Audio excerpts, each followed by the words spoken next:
What's up, viewers? Patrick from Bob vs. Only, back with to videos, episode number 2 of Integrity Week on Bob verses of the day. And today's verse comes out of Luke 6, verse 31. It says, "Do to others as you would have them do to you." And that's what that verse means. And let's get into our church recap. So we're going to start with 1 Corinthians 15, verses 1 through 5. And it says, "Now, brothers and sisters, I want to remind you of the gospel I preached to you, which you received, and on which you have taken your stand. By this gospel you are saved, if you hold firmly to the word I preached to you. Otherwise you have believed in vain. For what I received I passed on to you as of first importance, that Christ died for our sins, according to the Scriptures, that he was buried, that he was raised on the third day, according to the Scriptures, and that he appeared to Cephas, and then to the 12.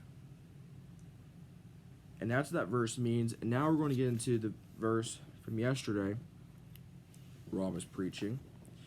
And before we get into 2 Corinthians, Genesis 22, verse 22 says,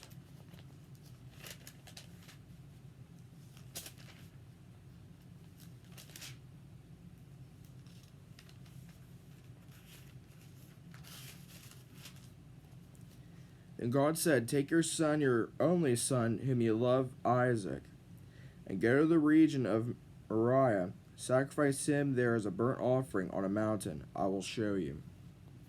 Now our main verse, 2 Corinthians 5, verses 6 through 10, and verse 11.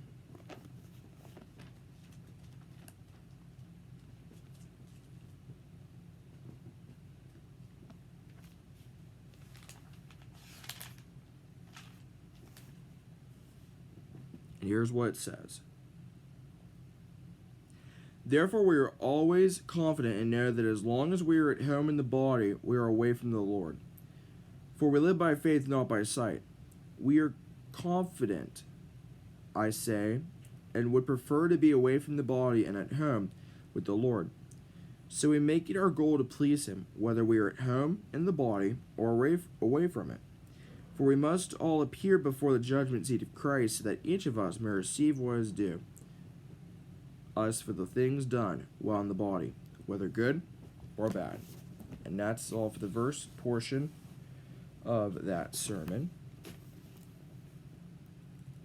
And the interesting note that I wrote down yesterday was, it's about whether Jesus shines in the situation, not about whether things will go well or not in a situation.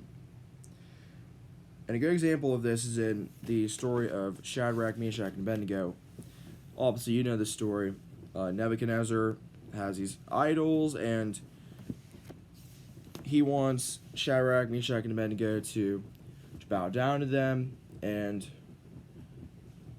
he keeps telling them, and Shadrach, Meshach, and Abednego keep saying, "No, we're not going to serve your idol.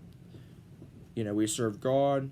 And they're thrown into the lake of fire. And when the people were looking in the lake of fire, they thought they just saw Shadrach, Meshach, and Abednego, but they actually saw a fourth person, which turned out to be Jesus. And there's the example of the note I just read. So the verse to leave today is Galatians 5:14, which says, "For the entire law is fulfilled in keeping this one command: love your neighbors as yourself." And that's going to do it for the video. Thanks for watching. And until next time, me again, viewers, in every way, God's way is always the best way.